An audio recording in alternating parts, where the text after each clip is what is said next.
Birshut Moray Verabotay, avec la permission d'Hachem, que Akadosh Baruch Hu, il vous donne à vous tous, Bracha Ve'atzlacha Ve'utagouf. Dans la paracha de cette semaine, la paracha de Hukat, c'est une paracha extraordinaire. On voit dans cette paracha la mort de Myriam et Neviah. Dans la paracha, on voit aussi la mort de Aaron à Cohen. Et dans cette paracha, on voit aussi presque la punition qui a entraîné la mort de Moshe Rabbeinu à mourir dans le désert. C'est-à-dire que de cette paracha, elle nous parle de la vache rousse, qui purifie les impurs, et on voit aussi dans cette paracha la mort de 3 tzadikim, ceux qui ont guidé Am Israël pendant des années, 30 ans, 38 ans à 40 ans dans le désert. Mais ce qui est impressionnant, c'est la mort de Myriam. Lorsque Myriam elle est décédée, il n'y avait plus d'eau dans le désert. Parce qu'on dit que la manne, c'était grâce, la manne, le manger qui descendait du ciel, c'était grâce à Moshe Rabbeinu. L'eau, c'était grâce à Myriam. Et les Hanan et Kavod, pour se protéger du froid et pour se protéger de la chaleur, c'était grâce à Aaron à Cohen. Mais voilà, il s'est passé un événement extraordinaire. Lorsque Myriam elle est morte, il n'y avait plus d'eau. Et Hachem, il a fait ça exprès. Hachem, il a fait que les bénis Israël, ils vont reconnaître le bien de Myriam. Parce que vous savez, beaucoup de fois, on fait du bien à des gens et il n'y a pas de reconnaissance. Pendant 40 ans, les Juifs, ils ont vécu dans le désert avec de l'eau de Myriam, grâce à elle. Mais ils n'ont jamais dit merci. Elle n'a pas besoin de leur merci, mais un peu de reconnaissance. Alors c'est la raison pourquoi Akadosh Baruch Hu, il a fait, lorsque Myriam elle est décédée, même l'eau, il est reparti. Elle a disparu. Donc les Israël, ils avaient beaucoup soif, et là, ils ont fait une révolution. Ils ont dit à Moshe Rabbeinu, Moshe, pourquoi tu nous as fait sortir de l'Égypte? Pour nous tuer ici, dans le désert. Il fallait prévoir. Mes amis, 38 ans de calme, depuis les Miraglim, depuis les espions qu'ils ont espionnés Israël, ils ont critiqué Israël, et à cause d'eux, les Juifs sont restés encore 38 ans dans le désert. Pendant 38 ans, il y avait du calme. Et voilà maintenant, après 40 ans dans le désert, ça y est, maintenant ils sont prêts à rentrer en Israël. Myriam, elle est décédée. Et voilà, maintenant, il n'y a plus d'eau. Et voilà, il se passe que les Juifs, ils ont commencé à respecter. Ma question, elle est, pourquoi Hachem a fait à ce que le puits de Myriam a disparu au moment de la mort de Myriam? La réponse, elle est, c'est parce qu'Hachem a voulu que les bénis Israël reconnaissent le bien de Myriam. Pendant 40 ans, ils ont bu l'eau qui venait grâce à Myriam, et maintenant, maintenant qu'elle est décédée, au moins qu'on la pleure, au moins qu'on lui dit merci, au moins un peu de reconnaissance. Et vous savez que Myriam, elle était, pendant 40 ans, elle s'occupait des femmes. Et je peux même dire, grâce à elle, tout Am Israël, il existe, parce qu'elle était sage-femme en Égypte. Et lorsque Paro, il a demandé à Yochebed et à Myriam de tuer les enfants des bénis Israël, eux, ils ne les ont pas tués. Ils les ont laissés vivants. Donc, Am Israël, beaucoup des choses, ils sont venues grâce à Myriam. Et là, pour voilà, elle est morte, personne ne fait cas d'elle. C'est la raison pourquoi Akadosh Baruch Hu, il a voulu rappeler les Juifs pour qu'ils ont la reconnaissance, reconnaître que grâce à Myriam, pendant 40 ans, ils ont bu l'eau dans le désert. Mes amis, il faut savoir une chose. Très bien. Hachem, il a fait ça. Il a privé les Juifs du puits de Myriam à sa mort pour que les Juifs reconnaissent. Ah, maintenant la question se pose. Pourquoi Akadosh Baruch Hu, il n'a pas tout de suite, il a pas tout de suite donné l'eau? Pourquoi il n'a pas dit à Moshe Rabbeinu, bon Moshe, maintenant que les Israël, ils voient que le puits, il a disparu, et il manque de l'eau. Alors pourquoi, avant que les Juifs commencent à s'exciter, à crier, et pourquoi on va mourir dans le désert, pourquoi tu nous as libérés de l'Égypte, waouh, encore ça recommence encore. On a eu ras-le-bol avec les problèmes de Korah, les problèmes des Meraglim. Pendant 38 ans, on vivait dans la paix. Il n'y avait que les 2 premières années où il y avait les guerres. Maintenant, tous ceux qui étaient, pendant ces 38 ans, tous ceux qui ont critiqué Moshe Rabbeinu, qui ont critiqué Aaron, tous ceux qui ont parlé du mal sur Eretz Israël, ils sont tous morts, ça y est. Mais toi, c'est une nouvelle génération qui est née dans le désert. Ah, pourquoi Kachorou, il a porté cette soif-là pour que les Juifs ils respectent. Et c'est une question que je me suis posée cette semaine. Mes amis, il faut savoir une chose. Le Ben Ish Chai dit que dans la Kabbalah, on dit que Be'er, le puits, c'est Malchut, c'est le royaume. Il faut savoir une chose. La Torah, on l'appelle royaume. Keter Torah. La Torah, c'est le roi. Et bien sûr, il y a le roi des rois, c'est Akadosh Baruch Hu. Et les Hachamim aussi, on les appelle Malchut. Mal Malchei Rabbanan. Pourquoi les tzadikim, on les appelle rois?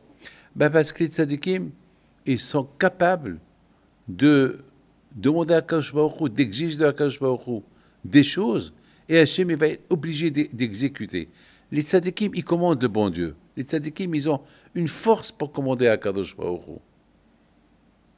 Alors, Be'er Rabotai, ce puits-là, il avait une spécialité. Écoutez bien ce que je vais vous dire. C'était quoi la spécialité de ce Be'er-là? Alors maintenant, je voudrais vous dire ce que Hachamim ils disent. Hachamim ils disent que pendant 40 ans, mais je vous en prie, écoutez bien ce que je vais vous dire, parce qu'on va apprendre quelque chose d'extraordinaire. Hachamim ils disent que pendant 40 ans, que les Juifs ils étaient dans le désert, 40 ans, ils n'avaient pas besoin d'aller aux toilettes. Vous rendez compte? Ils n'avaient pas... Parce que le manger qu'ils mangeaient, la manne qu'ils mangeaient, il disparaissait dans leur corps. Vous savez très bien qu'un être humain, il faut évacuer. On dit, dès qu'on rentre aux toilettes, on dit, Asher Yatzait Adam, Bechokma ou Bara, Nikabim, Halulim, Galou, Vadou, Alifnik, Sigota, Shmisatem, Hadmeem, ou Ipat Hadmeem, Shed Kem, Flush Ahad. On dit, dans la prière, quand lorsqu'elle a créé l'homme, il a créé des ouvertures dans l'homme. Lorsqu'on transpire, c'est parce qu'il y a, le corps, il a créé un excès d'eau. Vous savez que le corps, il doit maintenir de l'eau suffisante pour le corps. S'il y a un plus, la personne peut mourir. Alors, Hachem, il a créé dans l'être humain, dans l'homme, il y a des ouvertures dans le corps, dans les mains. Beaucoup des fois, on transpire avec des mains. C'est parce qu'il y a beaucoup d'eau à l'intérieur du corps. Parfois, lorsqu'on marche dans la chaleur, on transpire. Parce que lorsqu'on marche, on crée de l'eau. Et lorsqu'on crée de l'eau, alors cette eau-là, s'il reste à l'intérieur du corps, c'est grave. Et d'autre côté aussi, parfois il peut sortir beaucoup de l'eau du corps. C'est pour ça qu'il faut boire de l'eau. Lorsqu'il fait chaud, il faut boire de l'eau. Et bon, Hachem, lorsqu'on on va aux toilettes, le matin, l'après-midi, il y a, sans manquer de respect à personne, vous savez, les toilettes, c'est les toilettes. Quand il a créé dans l'homme, s'il ne va pas aux toilettes, il meurt. Moi, Hachem Ishmor, quelqu'un qui est constipé, il ne va pas aux toilettes, Hachem Ishmor, il met sa vie en danger. Ben, il faut tout de suite aller chez les médecins pour qu'ils lui donnent des médicaments pour aller aux toilettes. Alors, pendant 40 ans dans le désert, il n'y avait pas de toilettes. C'est la folie, ce que je vous dis. Hachamim me disent que les Juifs, pendant 40 ans dans le désert, ils n'ont pas transpiré. Les Juifs, dans le désert, ils n'avaient même pas... Vous savez que les poux, ils viennent à cause du sable. Et le désert, c'est plein de sable. Ils n'avaient pas de peau dans la tête. Et lorsque il y avait des morts dans le désert, leur corps n'a pas pourri, ne pourrissait pas. Et ils n'allaient pas aux toilettes. Pas des petits besoins, pas des gros besoins. Comment? Comment est-ce possible? Ça veut dire que l'eau qui buvait grâce à Myriam, il avait une spécialité. Il était tout spirituel. Et la manne qu'il mangeait, qui était grâce à,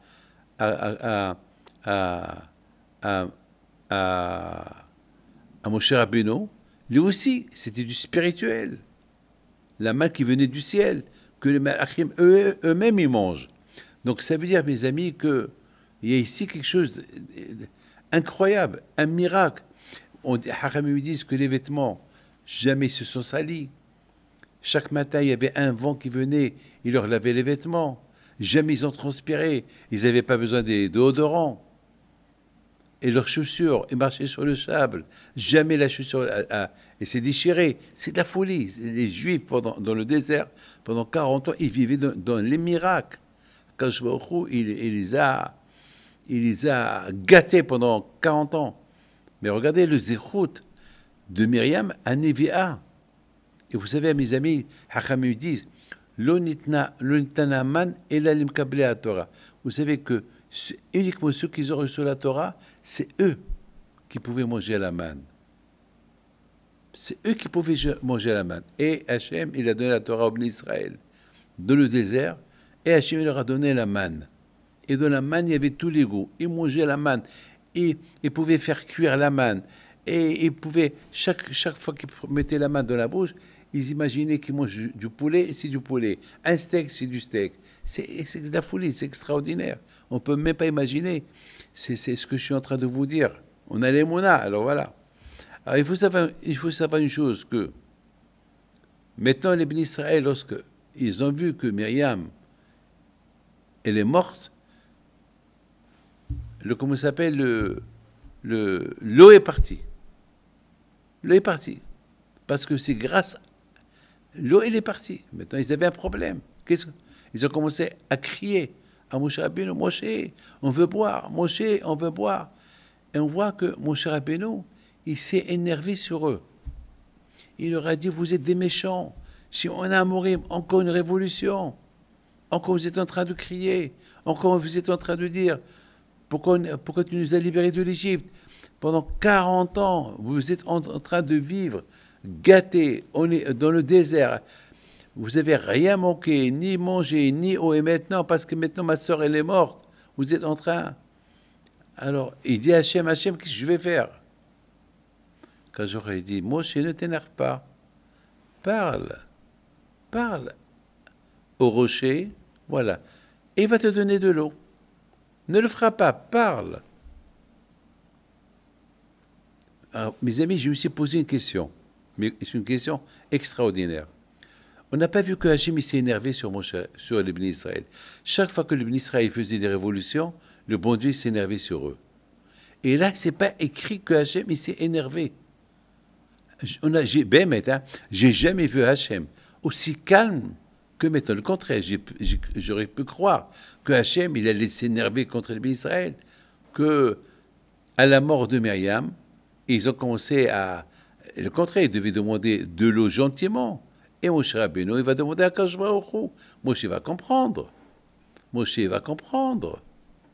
Moshe n'est pas cruel, il va comprendre que pendant 40 ans, il y avait l'eau grâce à Myriam.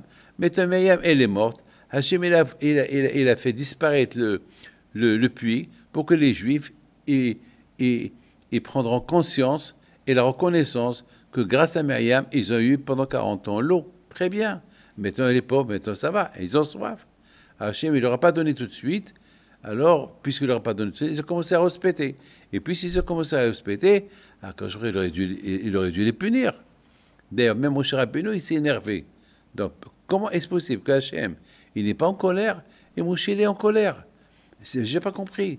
J'ai pas compris pourquoi Hachem, il n'a pas, en général, au Béni Israël, s'écrivait. Et surtout, ils ont dit une phrase qui est grave. Une phrase qui nous rappelle du mal. Une phrase qu'ils ont dit, et pourquoi tu nous as fait sortir de l'Égypte? Encore cette phrase-là. Avec tout ce que le bon Dieu leur a donné, avec tout ce qu'Hachem leur a donné, mais encore ils sont en train de parler, et pourquoi tu nous as fait sortir de l'Égypte? C'est inimaginable. On n'a pas vu qu'Hachem s'est énervé. Alors, ma question, elle est, pourquoi Hachem ne s'est pas énervé aujourd'hui sur les d'Israël qui réclament l'eau par force et en plus, ils accusent Moshe et Aaron. Pourquoi ils les ont fait sortir de l'Égypte pour les tuer dans le désert? Attends, qu'est-ce qui se passe? Mes amis, et le contraire, on voit que Hachem, il parle gentiment à Moshe Rabbeinu. Moshe, écoute-les, calme-toi, et va au rocher et parle-lui. Et pourquoi il ne dit pas frappe le rocher? Comme il a fait la première fois.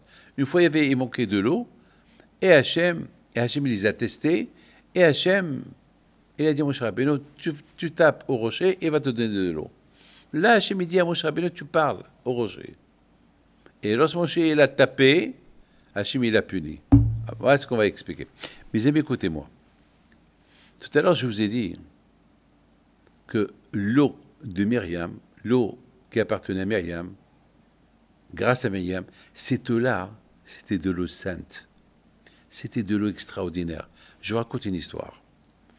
Il y avait une fois Arizal Akadosh qui voulait enseigner toute la Torah à Rabbi Chaim Vital. Et Rabbi Chaim Vital, il n'arrivait pas à comprendre. C'était de la Torah, la Kabbalah. Il n'arrivait pas à comprendre. Et chaque fois, Arizal Akadosh, il répète, lorsque Arizal, il a vu que son élève, il n'arrive pas à comprendre la Torah, qu'il était en train de lui enseigner, ils sont partis à la Kinneret, à Tveria. Ils ont pris la barque, et Arizal Akadosh, il dit à Rabbi Chaim Vital, tu sais que le puits de Myriam, qu'il a suivi les Juifs dans le désert pendant 40 ans, après sa mort, elle a disparu, le puits. Rabbi Chaim Vital lui dit oui, et alors, c'est-à-dire le puits de Myriam, il se trouve ici, dans la Kinneret. Mais Myriam, à Névéa, ils ont apporté ses ossements et elle est enterrée à Tveria.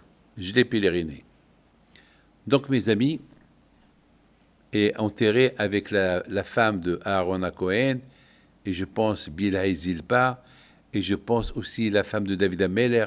Ils sont enterrés tous à Tveria dans une grotte. J'ai eu les échos de les pèleriner. Alors, Arizal Akadosh dit à Rabbi Chaim Vital, je vais te donner un verre de l'eau de Myriam et Névéa. Dès que tu vas boire cette eau-là, tu vas commencer à comprendre tout ce que je t'enseigne.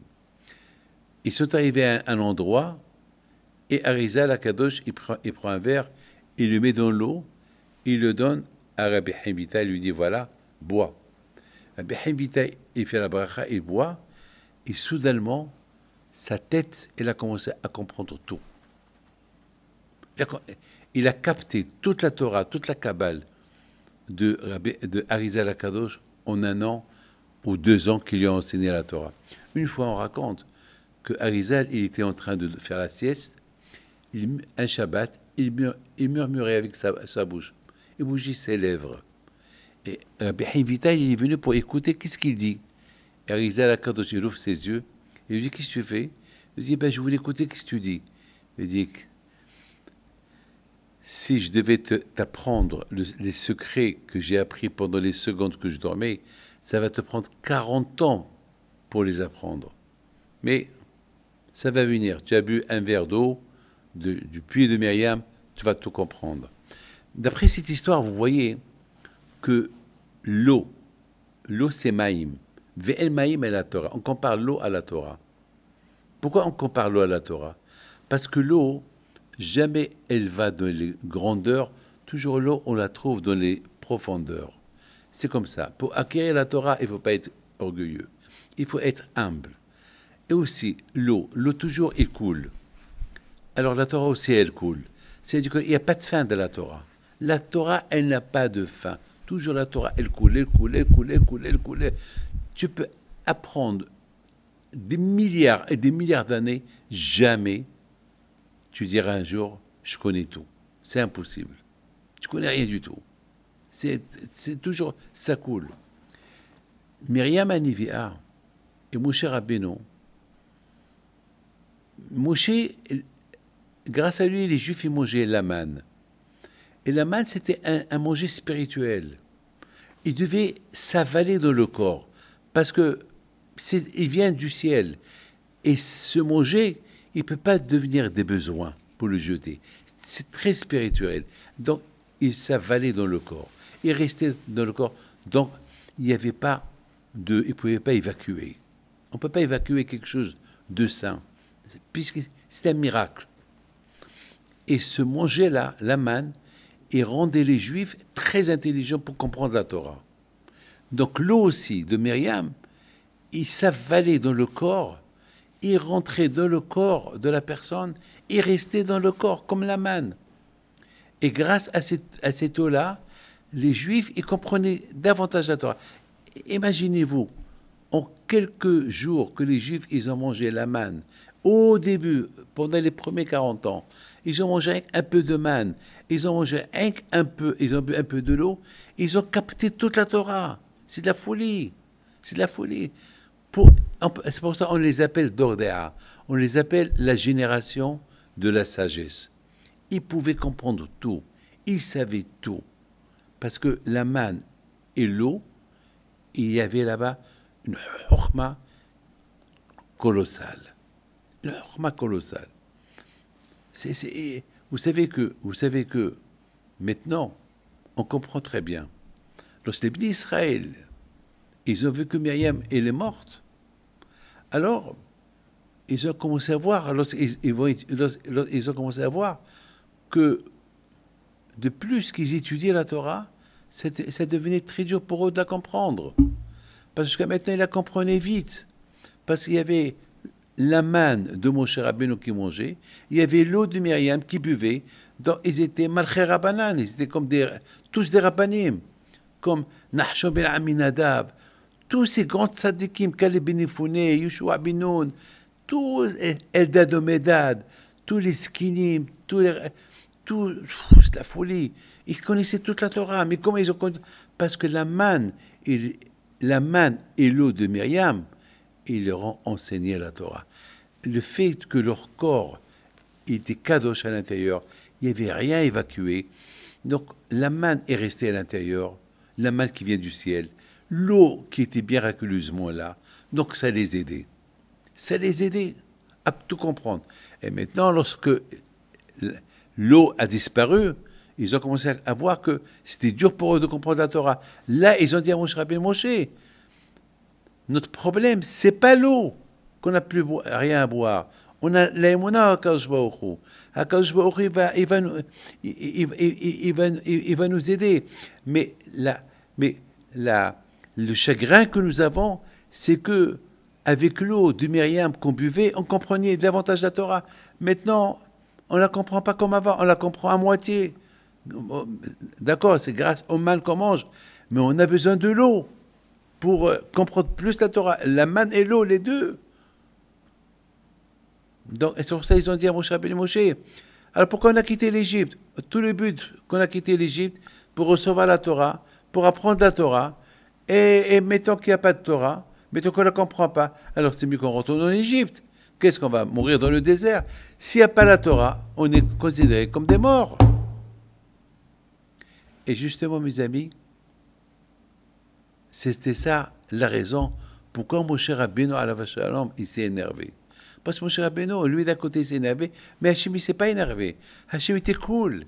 Tout à l'heure, je lui ai dit, pourquoi Hachem ne s'est pas énervé? Parce qu'ils ont commencé à faire une révolution. Parce que Hachem, il a compris que la peine qu'ils ont, les Juifs, c'est parce qu'ils ne pouvaient pas comprendre la Torah. Le contraire, c'est un compliment pour Akadosh Baruch Hu, qui voit des Juifs qui sont en train de faire une révolution contre Moshe Rabbeinu, ou à Moshe Rabbeinu et à Aaron, parce qu'ils ne comprenaient pas la Torah comme avant. Donc, ils étaient super. Donc, c'est pour ça que je ne sais pas énervé. Quand je lui ai dit à Moshe Rabbeinu, calme-toi, Moshe. Calme-toi. C'est à cause de la mort de ta sœur. Et le puits a disparu. Moi, j'ai fait disparaître le puits pour qu'ils savent que c'est grâce à Myriam qui avait le puits, et c'est grâce à elle qu'ils comprenaient mieux la Torah. Et maintenant, qu'ils voient qu'il y a peu de pluie, ils ne comprennent plus la Torah comme avant, ils ont de la peine. Alors comprenez-les. Alors voilà, Moshe, ne frappe pas le rocher par le rocher. Ça suffit. Et que tu parles, il va t'écouter. Parce que si tu frappes, tu es déjà en colère.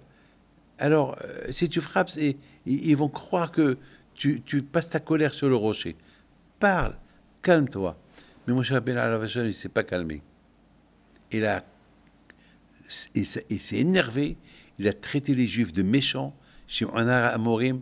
Et le Ramban, il dit, c'est à cause de cette phrase que Moshe Rabbeinu a été puni. Il n'est pas entré en Israël. Pas cette phrase qu'il a dit, écoutez les méchants. Hachem, il a dit quoi? Tu traites mes enfants comme méchants? Et d'après ce que j'ai dit, on ajoute sur le Ramban. Hachem, il dit à Moshe Rabbeinu, comment? Mes enfants, tu les traites de méchants, alors que mes enfants, si ils respectent, si ils crient, c'est parce qu'ils ne comprennent pas la Torah comme avant. Comprends-les. Mais Moshe Rabbeinu, il a un autre argument. Besséder, c'est ce que un de mes élèves, il m'a ajouté. Ça veut dire que Hachem, il dit à Moshe Rabbeinu alav hashalom, il dit, Besséder, d'accord, il n'y a pas d'eau. Ils ne peuvent pas comprendre la Torah comme il le faut, parce avec l'eau de Myriam, ils comprennent mieux la Torah. Très bien. Mais il y a le Hamal qui font des efforts, qui se cassent la tête pour la comprendre. Mais il ne se casse pas la tête. Donc Moshe Rabbeinu est resté dans l'argument, dans son argument de colère. Quand je lui ai dit, non, je ne suis pas d'accord avec toi. Pour le moment, l'effort de la Torah, ils vont le faire une fois qu'ils rentrent en Israël. Là-bas, il n'y aura plus de manne, il n'y aura plus de Anan et Kavod, il n'y aura plus de l'eau de Myriam, il n'y aura plus rien. Très bien. Mais pour le moment, ici, dans le désert, ils doivent comprendre, comme ils ont compris jusqu'à maintenant. Mais toi, tu ne peux pas les forcer de faire le Hamal. Allez, l'effort. Déjà, ils sont dans le désert, et le désert, c'est pas facile de vivre dans le désert. Et malgré tout, ils ont accepté. Quand je n'étais pas d'accord. Mes amis, d'ailleurs, dans la Torah de Hukat, c'est écrit Adam qui amot ba'oel. C'est quoi Adam qui amot ba'oel? Un homme qui meurt dans une tente. Et Hachamim, ils expliquent, c'est quoi un homme qui meurt dans une tente? Et Hachamim disent, la tente, c'est le Beth Midrash. La tente, c'est les synagogues. Ça veut dire qu'il faut s'acharner sur la Torah. Zot Hukat Torah. C'est ça la loi de la Torah. Il faut s'acharner. Il faut mourir pour la Torah. Il faut l'aimer. Il faut l'étudier. Tu l'aimes, elle t'aime. Tu l'aimes pas, elle t'aime pas. Et comment tu peux montrer que tu aimes la Torah? Lorsque tu t'acharnes sur elle, lorsque tu fais des efforts, lorsque tu prends de ton temps pour l'étudier, tu prends de ton temps pour l'appliquer. Parce que ce n'est pas étudier la Torah. Il faut aussi appliquer les mitzvot. Donc vous voyez, mes amis, dans cette paracha-là, on voit, c'est ça, la loi de la Torah. Adam, la loi de la Torah, c'est l'aimer. La loi de la Torah, c'est se tuer pour elle. La loi de la Torah, c'est sacrifice. C'est ça la loi de la Torah. Peut-être, je pense que Moshe Rabbeinu a dit, bon, voilà, on a, mettons qu'il n'y a pas d'eau. Bon, il faut s'appliquer, il faut se donner, il faut mourir, il faut faire des efforts. Alors pourquoi ils sont en train de se révolter contre, pour réclamer l'eau, elle est plus là, y compris plus la Torah comme qu'il la comprenait avant, lorsqu'il y avait les Be'er de Myriam. Quand je dit, Moshe, ton argument, je le comprends, tu as raison, mais Moshe, n'oublie pas, ici on est dans le désert. Et dans le désert, on a besoin que chaque fois qu'ils étudient, ils comprennent. Parce que c'est le désert. Je comprends. Là, c'est un endroit pas comme dans une ville. Il y a une différence. Lorsqu'on est de passage dans le désert et lorsqu'on est dans une ville avec la maison, il y a tout. Donc, ici, il y a une différence. Alors pourquoi tu t'énerves? Calme-toi. Alors, puisque tu t'es énervé, alors Moshe, c'est pas toi qui vas entrer en Israël. Toi, tu vas mourir, comme Aaron qui va mourir lui aussi, et comme Myriam qui est morte, toi aussi tu vas mourir, et ça va être, parce qu'avec toi, ça va pas aller comme ça. Non, comme ça. Comment tu traites mes enfants de cette manière? Moi, mes amis, mettons, on a compris pourquoi Myriam, lorsqu'elle est morte, le puits a disparu. on a compris pourquoi Hachem n'a pas puni les Juifs, parce qu'ils ont respecté. On a compris pourquoi les Juifs, ils ont respecté. On a compris l'argument de Moshe Rabbeinu, pourquoi il a frappé le rocher et pourquoi il n'a pas pardonné aux Juifs, il s'est énervé sur eux, il les a traités de méchants. Et aussi on a compris pourquoi Akadosh Baruch Hu, il a puni Moshe Rabbeinu de la manière comment il s'est comporté avec les Israël. Aussi on a compris la différence de le premier coup, lorsqu'il n'y avait pas de l'eau, que Hachem a dit à Moshe Rabbeinu à la sortie de l'Égypte de frapper le rocher pour donner de l'eau aux Juifs. Et on a compris maintenant ici pourquoi Hachem a dit à Moshe Rabbeinu parle au rocher, ne le frappe pas. Et on a compris, mes amis, la raison pourquoi Hakadosh Baruch Hu, c'est ça le plus important, la raison pourquoi le puits il s'appelle Be'er et pourquoi il s'appelle Malchut, royaume, parce que on compare la Torah au royaume et le Be'er Miriam, il était le secret du royaume de la Torah. Parce que celui qui buvait de cette eau-là, il devenait un tzaddik, il devenait un rabbin, il devenait comme Moshe Rabbeinu. Et on dit que les rabbins, on les compare comme des rois. Donc, imaginez-vous, dans le désert, chaque juif qui a été dans le désert, il était comme un roi. Il était un roi. Pourquoi? Par rapport à la manne qu'il mangeait, par rapport à l'eau qu'il buvait, et par rapport aux nuées. Les nuées qui étaient là pour laver leurs vêtements, pour laver les gens, et vous savez, c'était un corps, même les vêtements qu'ils portaient, c'était ça. C'est de la folie. Alors, les Juifs, ils ont vécu comme des malachim dans le désert grâce à Moshe, Aaron et Myriam. Que Hachem vous protège et vous donne la santé. Bracha ve'atzlacha. Amen. Nous sommes en train de vivre comment et imaginer comment les bénis Israël dans le désert ont réussi à capter toute la Torah. C'est inimaginable. Vous savez, on apprend, pour apprendre Aleph, Bet, et apprendre la Mishnah, ça prend des années, des années. Comment ils sont arrivés à être des grands tzadikim en un laps de temps, en 24 heures, en 30 heures, depuis qu'ils ont reçu la Torah, au moment qu'Hachem, vous savez une chose, que lorsqu'Akadosh Baruch Hu, il a donné la Torah, Hakadosh Baruch Hu, il n'a pas donné la Torah qu'aux rabbins, il a donné la Torah à tout le monde, aux femmes, aux enfants, les vieux, les jeunes, ils étaient quelques millions de personnes. Au moment qu'Hachem a dit Anouchi, c'est moi, votre éternel, leur tête s'est ouverte et toute la Torah est rentrée dans leur tête. Ils sont devenus des géants de la Torah. Comment Eh bien, mes amis, c'est grâce à la manne et l'eau qui buvaient. La manne et l'eau de Myriam qui buvait. Regardez Myriam à Névéa. C'est grâce à elle que le peuple juif a eu le mérite d'avoir Moshe Rabbeinu. C'est elle qui a sauvé Moshe Rabbeinu. C'est Myriam qui a poussé son père, Amram. Parce qu'Amram, il a divorcé sa mère. Et Myriam, elle a crié à son père, reprends ma mère, remarie-toi avec elle. Elle n'a pas eu honte de lui. Et peut-être, celui qui va libérer les Juifs, il va sortir de toi. Il a écouté. Il a écouté. Il a repris sa femme. Il a eu Moshe. Donc, quelque part, Moshe, c'est grâce à Myriam qu'il est venu dans ce monde-là. Donc, c'est la raison pourquoi, Rabotai, mes amis, l'eau et la manne, c'est la Torah. L'eau, vous savez, lorsqu'on mange, il faut accompagner le manger avec de l'eau. Si tu bois, s'il n'y a rien que tu bois, tu auras toujours faim. Il faut les deux, l'eau et le manger, la manne et l'eau. Et la manne et l'eau, ça représente la Torah. Et la manne et l'eau, c'était miraculeusement. La manne, il venait du ciel. L'eau, il est venue grâce à Myriam. D'où, on ne sait pas. La preuve que le puits, vous savez que les Juifs, lorsqu'ils étaient dans le désert, dès qu'ils campaient quelque part, pendant 40 ans, ils voyageaient, dès qu'ils campaient,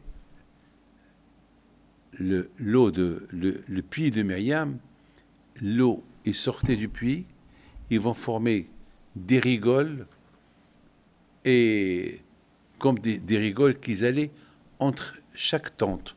Donc tout le monde, ils avaient de l'eau pure. D'où ça venait? Miracle. Grâce à qui? Grâce à Myriam. C'est la folie. Ça veut dire, grâce à l'eau et grâce à la manne, leur corps est devenu attaché à la Torah. La Torah est devenue d'une manière qui fait partie du corps. L'aïmouna en Akadosh Baruch Hu, l'aïmouna en Dieu, le bitachon en Dieu.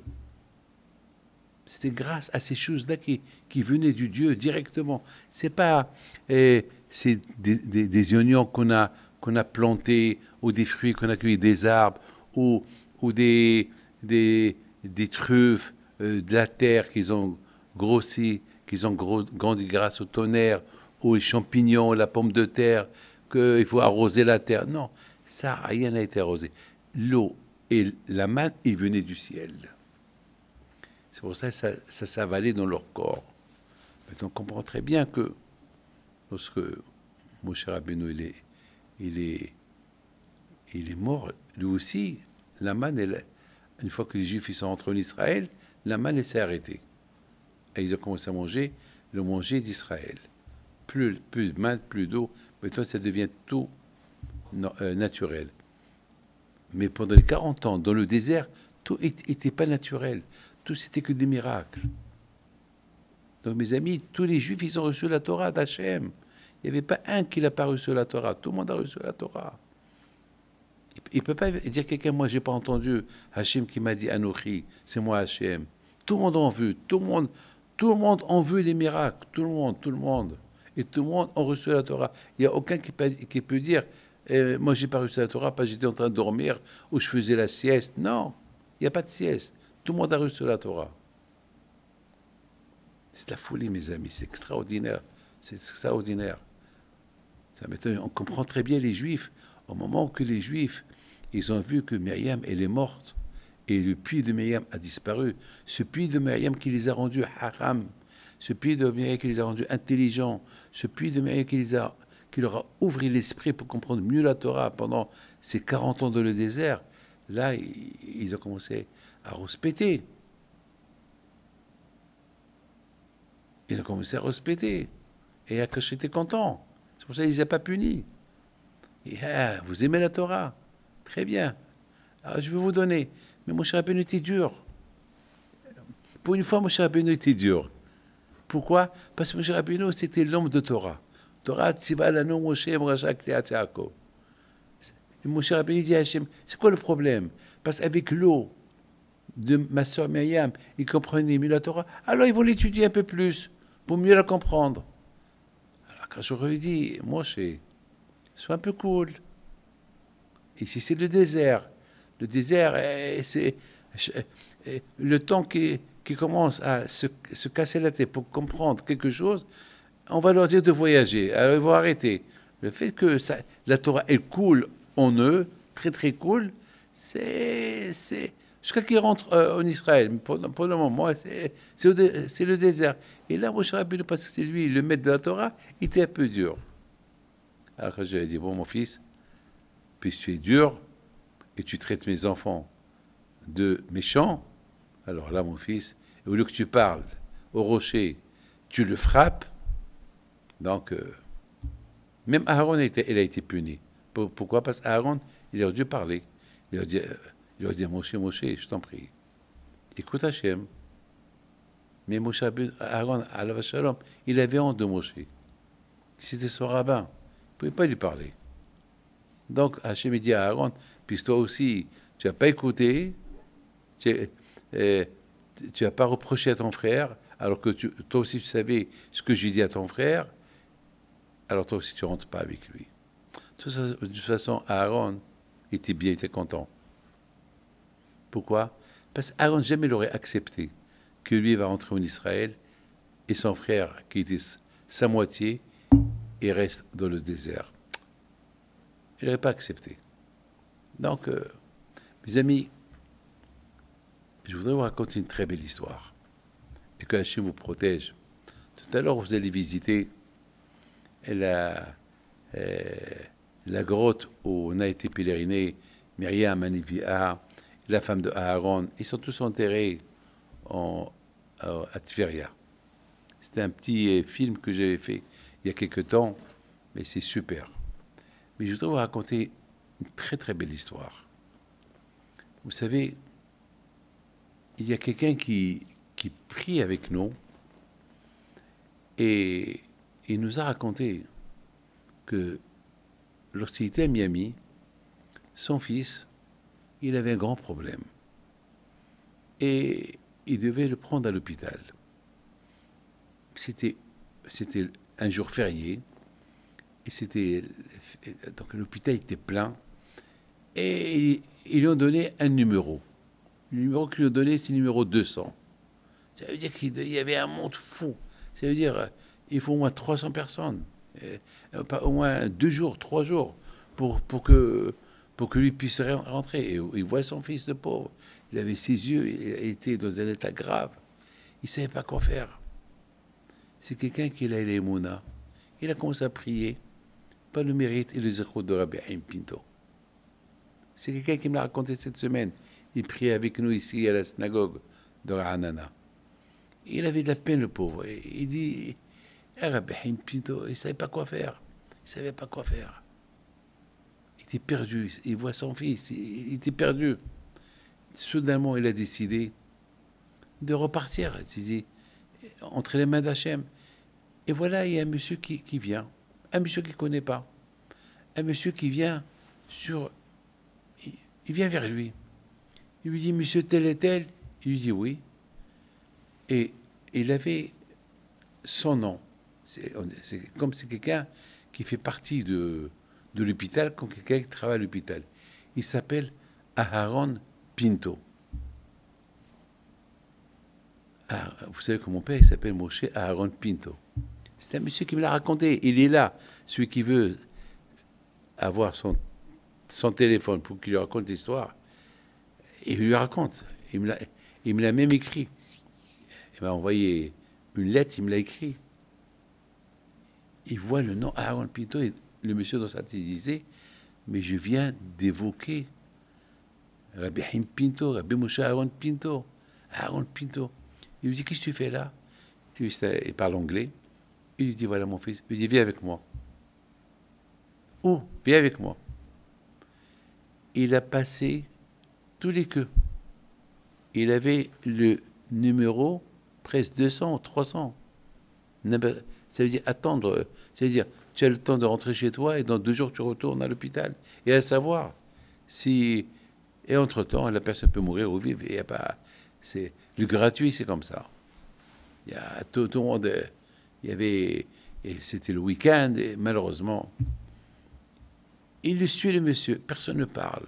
Il arrive chez le médecin. Il rentre. Il dit au médecin, vous allez vous occuper de celui-là. Pas de problème. Je t'amène avec celui-là et je m'occupe de lui. Sur place. Le monsieur lui dit, monsieur, qui êtes-vous? Qui êtes-vous? Il ne répond pas. Il est resté là, ne me regardez pas. Au revoir, merci. Parti. Qui c'est ce Aharon Pinto? Il s'est renseigné. Il n'existe pas. Un malach. Un malach. C'est une belle histoire. Vous savez, mes amis, c'est comme ça nos parents. Ils ont grandi pendant 40 ans dans le désert. Les miracles, jusqu'à que... Ils étaient comme des anges. Tous ces juifs qui étaient dans le désert pendant 40 ans, comme des anges. Ils ont vu des miracles, ils ont vécu avec des miracles. Jusqu'à que la Torah est devenue intégrale entre eux. Comme il dit David Amelech, et ta Torah, elle est dans mes entraînes, elle est dans mon ventre, dans mon estomac. Que les éroutes de Abraham, Yitzhak, Yaakov, Moshe, Aaron, David, Shlomo, Myriam, soit avec vous. Amen, Keratzon. Et puis, tous les Imahot Akdoshot que vous allez pèleriner, soit avec vous. Amen, Keratzon. Au revoir.